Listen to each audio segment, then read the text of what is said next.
Hello student, आज हम discuss करेंगे दी पाइथन कंस्ट्रक्टर के बारे में। ठीक है। सो लास्ट लेक्चर में हमने पाइथन की classes, how to create classes and object and init function and उसके बाद सेल्फ पैरामीटर के बारे में पढ़ा था। ठीक है। सो आज हम डिस्कस करेंगे व्हाट इज़ पाइथन कंस्ट्रक्टर।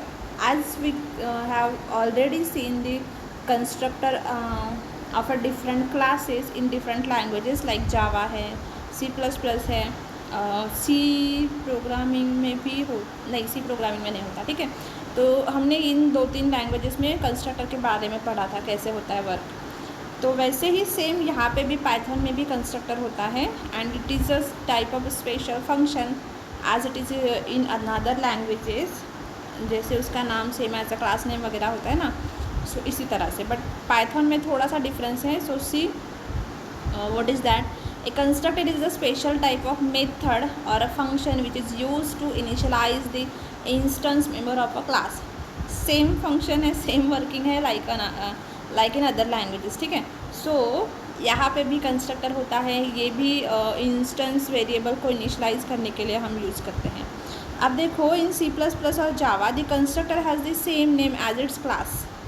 तो C++ एंड जावा लैंग्वेजेस में जब हम कंस्ट्रक्टर यूज़ करते हैं तो उसका नेम क्या होता है, same as a class name, but it treats constructor differently in Python. But Python में ऐसा नहीं होता। ठीक है। पाइथन में हम डिफरेंट वे से कंस्ट्रक्टर को ट्रीट करते हैं, यूज करते हैं।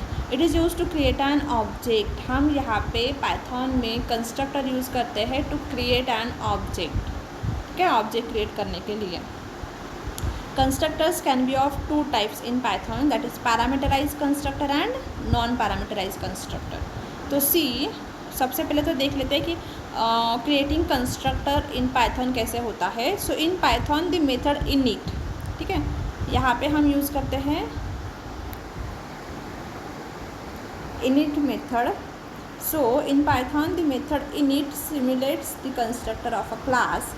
This method is called when a class is instantiated. It accepts the self keyword as a first argument which allow accessing the attributes or method of a class. Last video lecture में हमने init function के बारे में पढ़ा था ना, तो वही init फंक्शन हम यहाँ पे यूज़ कर रहे हैं टू क्रिएट अ कंस्ट्रक्टर। ठीक है। सो हम इसी मेथड को यूज़ करेंगे and it accept the self keyword as a first argument. तो जैसे हमने वहाँ पे देखा था कि हर एक init फंक्शन या फिर हर एक कंस्ट्रक्टर पहला जो पैरामीटर होगा वो सेल्फ पैरामीटर रहेगा। ठीक है।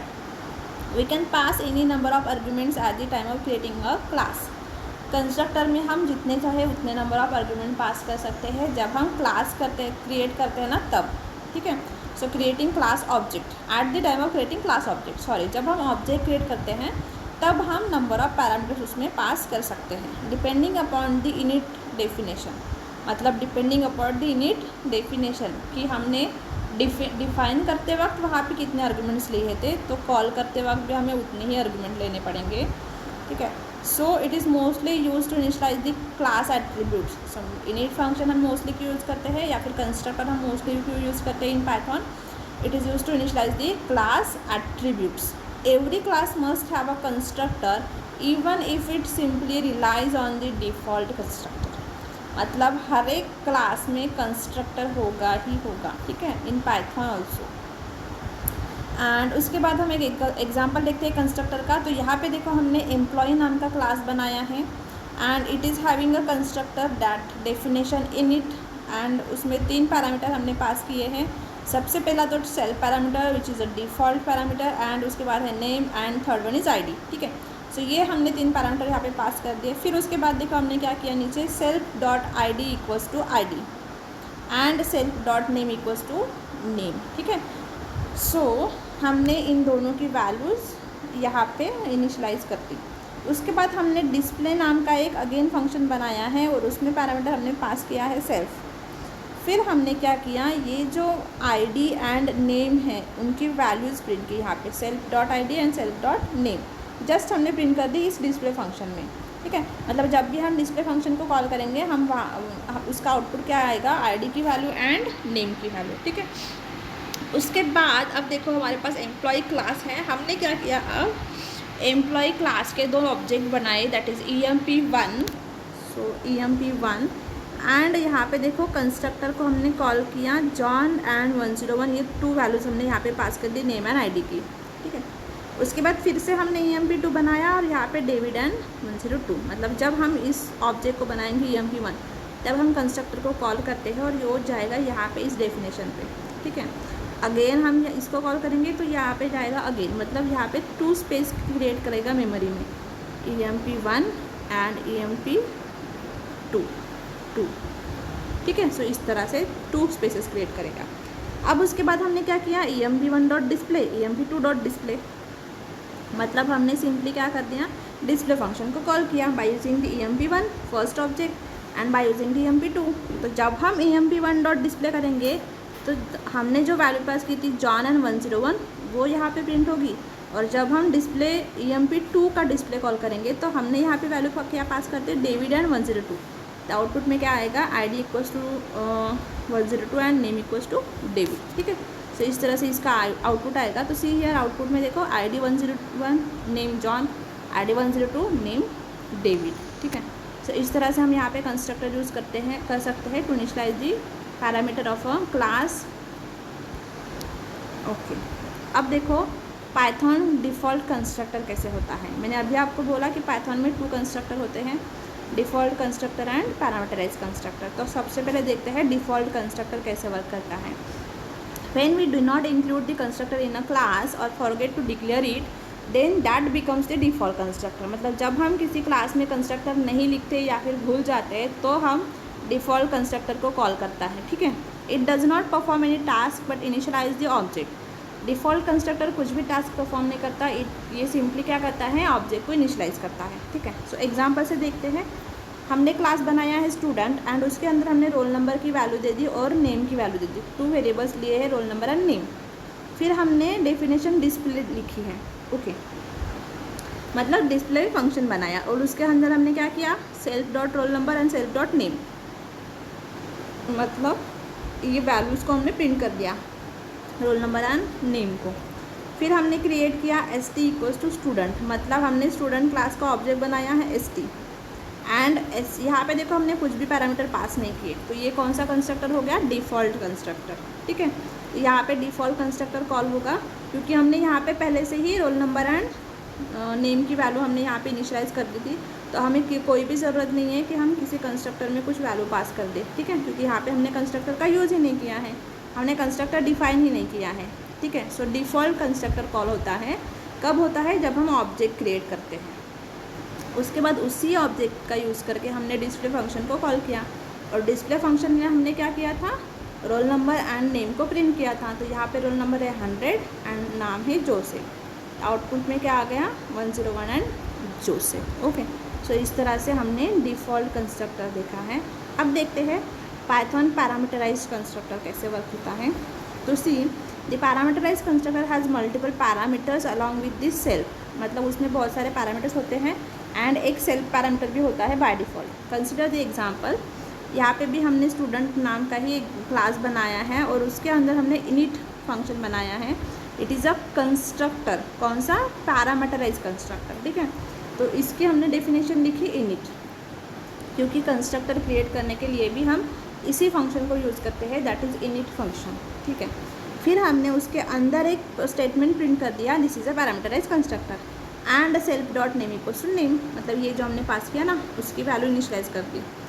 अब हमने एक शो नाम की मेथड बनाई है और उसके अंदर सेल्फ डॉट नेम हमने जस्ट ये जो वैल्यू है ना उसको हमने प्रिंट कर दिया यहाँ पे, ठीक है, उतना ही किया है। अब देखो, अब हमने ऑब्जेक्ट बनाया है student of a class student and value pass की जॉन। तो ये क्या हो गया, पैरामीटराइज कंस्ट्रक्टर। हमने कितने पैरामीटर पास किए, एक। क्यों एक, क्योंकि यहाँ पे डेफिनेशन में एक ही पैरामीटर था, सेल्फ तो बाय डिफ़ॉल्ट पैरामीटर होता है और हमने एक एक्स्ट्रा पैरामीटर दिया था, तो इसलिए हमने एक ही वैल्यू पास की है, जॉन, ठीक है। तो ये कहाँ पे जाएगा, यहाँ पे इस कंस्ट्रक्टर के पास। अब यहाँ पे क्या आउटपुट आएगा, this is a parameterise constructor. उसके बाद हमने क्या किया, self dot name equals to name, name की वैल्यू क्या थी, जॉन, तो यहाँ पे नेम की वैल्यू क्या हो जाएगी, जॉन। उसके बाद हमने शो फंक्शन को कॉल किया एंड उसके अंदर हमने हेलो सेल्फ डॉट नेम, तो नेम की वैल्यू क्या थी, जॉन, सो हेलो जॉन। तो ये हमारा आउटपुट आएगा so this is a parameterise constructor and hello John, क्योंकि हमने यहाँ पे देखो स्टूडेंट डॉट शो मेथड को कॉल किया है, इसलिए अगर ये नहीं करते तो आउटपुट सिर्फ this is a parameterise constructor इतना ही आता है, ठीक है, ये नहीं आता। अब उसके बाद देखो डिस्ट्रक्टर क्या होता है in Python. So destructor are called when an object gets destroy. In Python, destructors are not needed as much needed in C++ because Python has a garbage collector that handles memory management automatically. So यहाँ पे destructor is not needed, मतलब बहुत important नहीं है यहाँ पे destructor, क्योंकि Python में गार्बेज कलेक्शन ऑटोमेटिकली होता है, ठीक है। तो del dash function bracket method is known as a destructor method in Python. जैसे कंस्ट्रक्टर मेथड होती है इनिट, वैसे ही डिस्ट्रक्टर मेथड होती है DEL, ठीक है। उसके बाद देखो सिंटैक्स है डेफिनेशन कीवर्ड DEF एंड उसके बाद फंक्शन नेम, मतलब sorry destructor name, okay, and colon, ठीक है। एंड उसके बाद कुछ बॉडी ऑफ डिस्ट्रक्टर हम दे सकते हैं। अब देखो एग्जाम्पल से देख लेते हैं। हमने यहाँ पे एम्प्लॉय नाम का क्लास बनाया है, उसके अंदर हमने एक कंस्ट्रक्टर बनाया एंड फिर डिस्ट्रक्टर बनाया, ठीक है, जो क्या करता है डिलीटिंग करता है डिस्ट्रक्टर। अब क्या करेगा, उसके बाद हमने डिस्ट्रक्टर कॉल्ड एम्प्लॉय डिलीटेड, उसके अंदर एक स्टेटमेंट प्रिंट कर दिया। फिर हमने ऑब्जेक्ट बनाया एम्प्लॉय का OBJ एंड उसको डिलीट कर दिया, ओके। जैसे हमने उसको डिलीट कर दिया तो ये इस कंस्ट्रक्टर को, मतलब सॉरी डिस्ट्रक्टर को कॉल करेगा, और डिस्ट्रक्टर के अंदर हमने क्या किया है, ये स्टेटमेंट प्रिंट किया। जब हम यहाँ पे ऑब्जेक्ट बना रहे तो हमने एम्प्लॉय को कॉल किया, तो एम्प्लॉय किसको कॉल कर रहा है, कंस्ट्रक्टर को। कंस्ट्रक्टर में हमने क्या प्रिंट किया था, एम्प्लॉय क्रिएटेड, तो सबसे पहले प्रिंट क्या होगा, एम्प्लॉय क्रिएटेड। उसके बाद हमने यहाँ पे देखो डिलीट OBJ, मतलब ऑब्जेक्ट को डिलीट किया, तो जैसे ही ऑब्जेक्ट को डिलीट किया वो डिस्ट्रक्टर को कॉल करेगा, और जैसे डिस्ट्रक्टर को कॉल किया हम गए सीधे डिस्ट्रक्टर के पास। यहाँ पे डिस्ट्रक्टर में हमने क्या किया था, डिस्ट्रक्टर कॉल्ड एम्प्लॉय डिलीटेड, ये स्टेटमेंट प्रिंट किया था यहाँ पे, ठीक है। सो आउटपुट में भी यही आएगा, destructor called employee deleted, okay. So इस तरह से हम डिस्ट्रक्टर बना सकते हैं by using DEL keyword to deinitialise the object, ठीक है, to free the space in a memory which is occupied by the object which is no longer in used, ठीक है।